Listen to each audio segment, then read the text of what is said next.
নমস্কার বন্ধুরা, সবাইকে শুভ সকালের অনেক অনেক শুভেচ্ছা জানিয়ে শুভ বিবাহের আজকের পর্বের রিভিউ আমি শুরু করছি। দেখা যাচ্ছে যে সবাই মিলে ভাত কাপড়ের আয়োজন করছে আর কি। সুধা থালা সাজাচ্ছে। সুধা বলছে যে মানে ঠাম্মি বলছে, মাছের মাথাটা করেছো তো? বলে হ্যাঁ করেছি, আর এক্সট্রাভাবে মাছের মাথা দিয়ে বাবার জন্য একটু মুড়িঘণ্টও করে দিয়েছি। তখন ঠাম্মি বলছে, বাহ, এই না হলে আমার নাতবো, আমার বড় নাতবউয়ের দেখছি সব দিকে খেয়াল আছে। তখন চিরকুট বলছে, আচ্ছা বৌদি, বলো তো মুড়ি ঘন্টকে ইংলিশে কি বলে? কারণ নতুন বউ এসে তো আবার মুড়ি ঘন্টর ইংলিশ জিজ্ঞাসা করবে, তার মুখ থেকে তো নাকি বাংলা নট কামিং। এরপরে সুধা কিছু বলতে গেলে ঠাম্মি গিয়ে কান বলে দেয় চিরকুটের, বলছে এই তুই বড্ড দুষ্টু হয়েছিস তো, বড়দের ব্যাপারে এরকম ভাবে বলতে আছে নাকি? ঠাম্মিকে বলছে চিরকুট, ঠাম্মি নট মুলিং কান। তখন সুধা এসে চিরকুটের কান ধরছে, বলছে যে তুমি যদি এরকম ইংলিশ বলতে থাকো না, তাহলে যে পরীক্ষার খাতায় এইরকম বড় বড় রসগোল্লা পাবে। এরপরে মেজমা জ্যোৎস্নাকে জোর করে নিয়ে আসে, বলছে দেখো কাকে নিয়ে এসেছি, উজ্জ্বলের জন্য ঘরে মনমরা হয়ে বসে আছে। আগে তো এই সমস্ত কাজকর্ম ওই করতো না, বলো কত সুন্দর আগ বাড়িয়ে, এখন দেখো। আর বলে যে নাও, ওই ভাত কাপড়ের থালাটা সাজিয়ে দাও তো। আর ঠাম্মি জিজ্ঞাসা করছে উজ্জ্বলের কোনো খবর পেলে? তখন তো জ্যোৎস্না চুপ করে আছে, সুধার দিকে তাকাচ্ছে। সুধাও জ্যোৎস্নার দিকে তাকিয়ে আছে, আর সেই কথাটা ভাবছে যখন মৌ বলেছিল যে উজ্জ্বল আর নেই। তখন জ্যোৎস্না বাড়ির লোককে বলে যে হ্যাঁ, খোঁজ পাওয়া গেছে তো, উজ্জ্বল নদিয়ায় আছে। ঠাম্মি বলছে দেখো দেখি ছেলের কাণ্ড, নদিয়ায় আছে, একটা ফোন করে তো জানাবে। তখন মেজমা বলছে, নাও এবার তো চিন্তার কোনো কারণ নেই, এবার হাসি মুখে তুমি কাজ করো, তুমি ভাত কাপড়ের থালাটা সাজিয়ে দাও। এরপরে জ্যোৎস্না যখন ভাত কাপড়ের থালাটা সাজাতে যাবে, তখন বলছে মনে মনে আর কি, যে উজ্জ্বলের এরকম হওয়ার পর আমি তো আর এও স্ত্রী নেই, তো এও স্ত্রী এই কাজটা আমার করাটা ঠিক হবে না। তখন বলে যে ঠাম্মি, আমার না শরীরটা ভালো লাগছে না, এই কাজটা বরং সুধাই করুক না, ওকেও তো শিখতে হবে। এরপরে সুধা এসে কাজটা করতে থাকে। এরপরে ঝুম্পাকে নিয়ে আনা হয়। ঝুম্পা তো ব্লগ করতেই ব্যস্ত। ঝুম্পা বলছে ব্রাইড রাইসের ঝুম্পা তো বলছে যে ব্রাইড রাইসের সব আয়োজন হয়ে গেছে। চিরকুট বলছে ব্রাইড রাইস মানে সবাই বুঝতে পেরেছো তো, ব্রাইড মানে বউ আর রাইস মানে ভাত, সেটাই বলছে আর কি। সুধা বলছে হ্যাঁ ঝুম্পা, আমি সমুদ্রকে ডেকে নিয়ে আসছি। তখন তেজ বলছে কাউকে ডাকতে হবে না, বর রেডি। তেজরা সমুদ্রকে নিয়ে আসে। ওদিক থেকে তো দেখছে আর কি ঝিনুক, সমুদ্র দিকে ঝিনুক তাকিয়েই আছে। ঠাম্মি তো সমুদ্রকে বলছে নে এবার ভাত কাপড়ের থালাটা ওর হাতে তুলে দে। ঝুম্পা বলছে 1 মিনিট, তার আগে আমার কিছু বলার আছে। আমি না এই বাড়ি থেকে কোনো রাইস অ্যান্ড ক্লথ নেব, আর না কোনো ল্যান্ড দেব। বিয়ে ক্যান্সেল তো ডিলও ক্যান্সেল। এটা শুনে তো মেচকা অবাক হয়ে যায়। ঝুম্পা বলছে দেখুন, ওখানে কিন্তু একটা কন্ডিশনে পরিষ্কার লেখা আছে যে আমার সমস্ত ডিমান্ড মেনে নিলে তবেই আমরা কিন্তু ওই ল্যান্ডটা দেব, না হলে কিন্তু আমরা ওই ল্যান্ডটা দেব না। মেচকা বলছে তুমি তো এই বাড়ির বউ, এই বাড়িটা চলবে তোমার কথাতেই, তুমি এই বাড়ির লক্ষ্মী।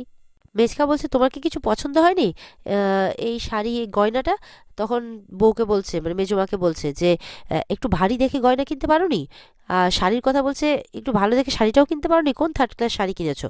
তখন সুধা বলছে ঝুম্পা তুমি সত্যি করে বলো তো তুমি কি চাও? ঝুম্পা বলছে, মানে তেজ যখন কিছু জিজ্ঞাসা করছে কি হয়েছে বলো, বলছে ব্রো ইন লো, আমার কিন্তু বাড়িতে মেড ছিল, এই বাড়িতেও কিন্তু আমার একটা পার্সোনাল মেড চাই, যাতে আমি অল ডে রিল্যাক্স করে থাকতে পারি। মেচকা বলছে তাই তো, ও বড়লোক বাড়ির মেয়ে, ও কেন হালকা খেটে মরবে? ঠিক আছে বৌমা, আমি তোমার জন্য আজকে একটা হালকা বেডের ব্যবস্থা করছি। তখন ঝুম্পা বলছে নো নো নো, আমার ওই মেয়েটাকে চাই যাকে এই বাড়িতে ফ্রি অফ কস্ট শেল্টার দিয়েছে, ঝিনুককে দেখাচ্ছে। বলছে ওই সিশেলি হবে আমার পার্সোনাল মেড। এটা শুনে তো সবাই অবাক হয়ে যায়, বিশেষ করে সুধা আর সমুদ্র। ঠাম্মি চিৎকার করে ওঠে ঝুম্পার উপরে। তরিতা বলছে হ্যাঁ, ও তো এখানে ফ্রি অফ কস্টই খাচ্ছে, তো একটু যদি কাজ করে দেয় তাতে কি? তখন ঠাম্মি বলছে তরিতা তুমি কিন্তু বেশি কথা বলছো। মেজমাও রেগে যাচ্ছে তরিতার উপরে, বলছে যে ও আমাদের বাড়ির গেস্ট। তখন ঝুম্পা বলছে গেস্ট তো কাম অ্যান্ড গো, কিন্তু ও তো থেকে যাচ্ছে এখানে। ঝুম্পা বলছে আমার কিন্তু এটাই চাই, নইলে কিন্তু আমি ভাত কাপড়ের থালাটা নিয়ে ছুঁড়ে ফেলতে যাচ্ছে। সুধা বলছে এটা কিন্তু করো না তুমি, বলে না হলে কিন্তু সমুদ্রের অমঙ্গল হবে। বলে তাই অমঙ্গল হবে? তাহলে বলো ওকে ও যাতে আমার মেড হয়। তারপরে আবার যখন ভাত কাপড়ের থালাটা ফেলতে যাবে, ঝিনুক দৌড়ে চলে এসে থালাটা ধরে ফেলে।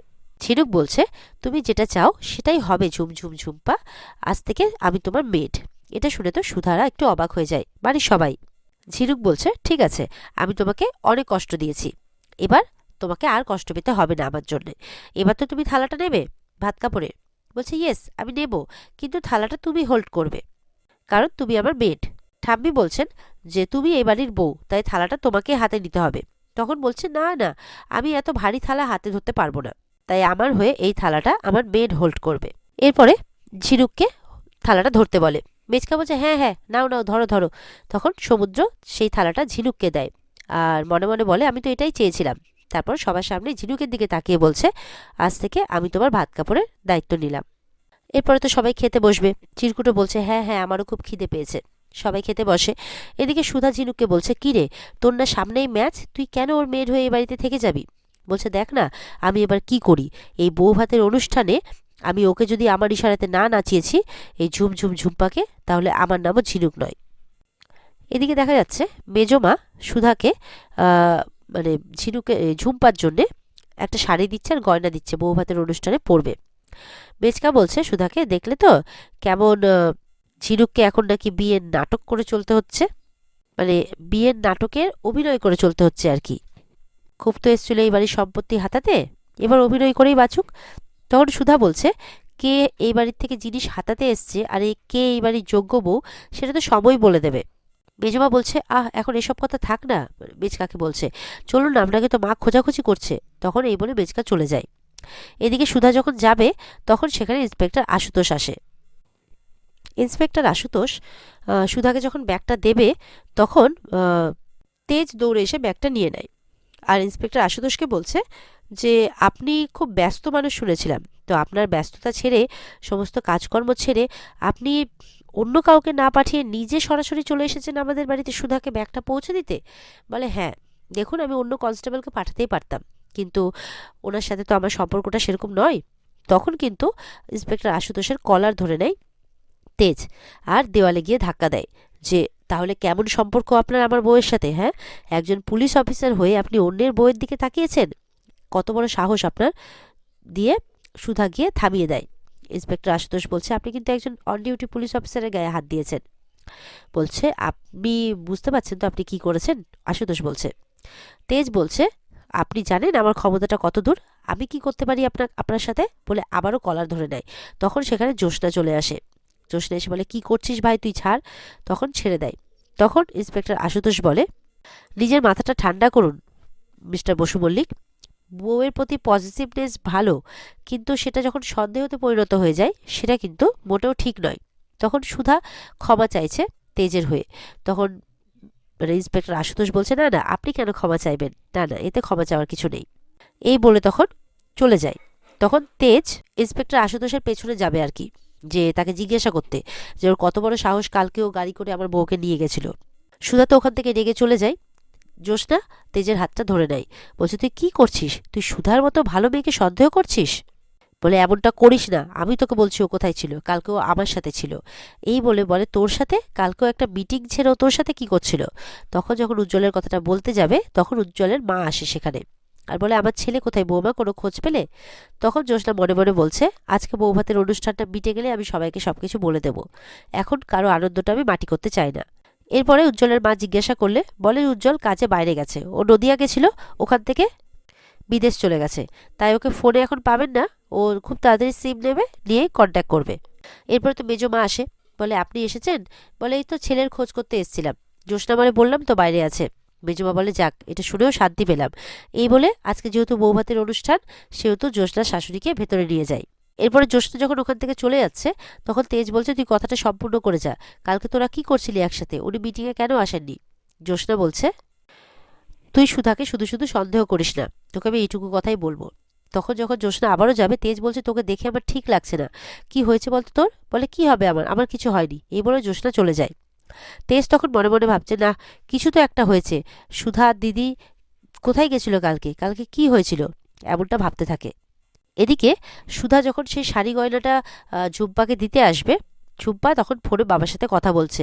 সুধা তো সন্দেহ করেই ছিল ঝুম্পাকে যে কোনো উদ্দেশ্য নিয়ে নিশ্চয়ই এই বাড়িতে এসছে। সেই সন্দেহটা সুধার সত্যি প্রমাণিত হয়ে যায়। ঝুম্পাকে ফোনে তার বাবার সাথে কথা বলতে শোনে যে তারা নাকি কোনো একটা উদ্দেশ্য নিয়ে এই বাড়িতে এসেছে, আর সেটা সাকসেস করেই নাকি ঝুম্পা এই বাড়ি থেকে যাবে। আর সবার প্রথম উদ্দেশ্য হচ্ছে সুধাকে এই বাড়ি থেকে বের করা। সেখানে ঝিনুকও আসে। ঝিনুক বলছে ওর এত বড় সাহস, দাঁড়া দেখাচ্ছি মজা। সুধা বলছে না, এইভাবে না, এইভাবে এখনই সবটা প্রকাশ করলে চলবে না। ঝিনুক বলছে তাহলে তুই ওর সত্যিটা খুঁজে বের কর, আর আমি ওকে ততক্ষণে শায়েস্তা করার ব্যবস্থা করছি। এরপরে সুধা কাপড় গয়নাটা দিতে এলে ঝুম্পা বলছে আমি তোমার হাতে নেব না, তোমার মতো একজন ডিভোর্সির ছোঁয়া আমার কোনো জিনিসে যাতে না লাগে। তখন এসএসকে ডাকছে, ঝিনুককে এসএস বলছে বলছে যে ঝিনুক এসে বলছে ইয়েস ম্যাডাম। বলছে তুমি একটু ওয়াচ করো যে এই বড় বউ যাতে আমার জিনিসে হাত না দেয়। সুধা বলছে আমি হাত দিলে কি হবে? বলছে তুমি একজন ডিভোর্সি, আমার বিয়েটা যাতে লং লাস্টিং হয়, আর তোমার ছোঁয়াতে যদি ব্রেক করে যায় সেই কারণে। তখন ঝিনুক মনে মনে ভাবছে দাঁড়া, আমার দিদিকে অপমান করা, এবার দেখাচ্ছি মজা আমি। তখন সেখানে তরিতা আসে, বলে একদম তুমি ঠিক বলেছ ঝুম্পা। তরিতা বলছে সত্যি তো, তুমি টাচ করলে যদি কোনো অসুবিধে হয় তুমি করো না। সুধা বলছে আমরা কি অন্য কোনো পৃথিবী থেকে এসছি, মানে ডিভোর্সটা কি ক্রাইম? তরিতা বলছে দেখো অত শত আমি জানি না, কিন্তু যে নিজের বিয়ে টেকাতে পারেনি সে কি আর অন্যের জন্য শুভ হবে বলো? ঝিনুক বলছে কালকে রাত্রে তো অনিমেষদা বাড়িতে ছিল না, তুমি কি জানো কোথায় গেছিল? তরিতা বলছে কালকে না, মানে ও তো বলতে পারছো না তো? তুমি এক কাজ করো, নিজের সংসারটা না আগে বাঁচাও বুঝলে, তারপর অন্যকে জ্ঞান দেবে। এই মাঝরাতে বসার ঘরে অনিমেষদা কার সাথে ফোনে অতক্ষণ ধরে কথা বলে, তুমিও যদি একটু চোখ কান খোলা রাখো না, তুমিও জানতে পারবে জানো তো। তরিতা তো এবার চিন্তায় পড়ে যায় ঝিনুকের কথা শুনে। তখন ঝুমঝুম ঝুম্পা বলছে আমার সমুদ্র ইজ ভালো, শুধু এই বিগ লয়ার সিস্টার না থাকলেই আমার বিয়েটা বেঁচে যায়। সুধা বলছে একটা সম্পর্কে যদি ভালোবাসা থাকে তাহলে সেটা অনেক দিন, মানে সারা জীবন টিকে যায়। ঝুম্পা বলছে যে ভালোবাসার কথা বলছো, সমু বেবি আমাকে ভালোবেসেই বিয়েটা করেছে বুঝেছো? সুধা বলছে সমুদ্র করেছে নাকি তুমি জোর করে করেছো? আচ্ছা একটু বলবে আমাকে যে কেন করেছো? ঝিনুক তখন কি করছে, এক ঘটি জল এনে শাড়িটা আর গয়নাটা ধুয়ে দেয়। তখন ঝুম্পা বলছে এটা কি করলে তুমি? সুধা বলছে তুই এটা কি করলি? ঝিনুক বলছে কেন, শুদ্ধ করে দিলাম গঙ্গার জল দিয়ে, তুই ছুঁয়েছিস না। ঝুম্পা বলছে যে আমি তাহলে এখন কি পরবো? ঝিনুক বলছে কেন, the Jhumjhum Jhumpa, the great makeup scientist, তাকে কি এরকম পাতি একটা বেনারসিতে মানায় নাকি? ঝুম্পা বলছে তাহলে আমি কি পরবো? বলে কেন, তুমি তো এবারে রানী, মালকিন, কুইন, তুমি কুইনরা কি পরে বলো তো? বলে গাউন। বলে হ্যাঁ, গাউন পরবে আর মাথায় থাকবে ক্রাউন, তবেই তো লাগবে তোমাকে এই প্যালেসের কুইন। ঝুম্পা তো এটা শুনে খুব খুশি হয়ে যায়, কি কুইন, আর হাসতে থাকে। আর এখানে আজকের পর্ব শেষ হয়ে যায়। তো বন্ধুরা, এই ছিল আজকের পর্বের জমজমাট এপিসোড। আশা করি তোমাদের সবাইকে ভালো লেগেছে। তো ভালো লেগে থাকলে অবশ্যই পর্বকে লাইক, কমেন্ট আর সাবস্ক্রাইব দিয়ে কিন্তু জানাতে ভুলবে না। আর আজকের পর্বের ফুল এপিসোড অবশ্যই তোমরা স্টার জলসায় যথাসময়ে দেখতে পাবে। আর দেখা হচ্ছে আগামীকালকে তাহলে তোমাদের সাথে। ততক্ষণ সবাই ভালো থাকবে, টাটা।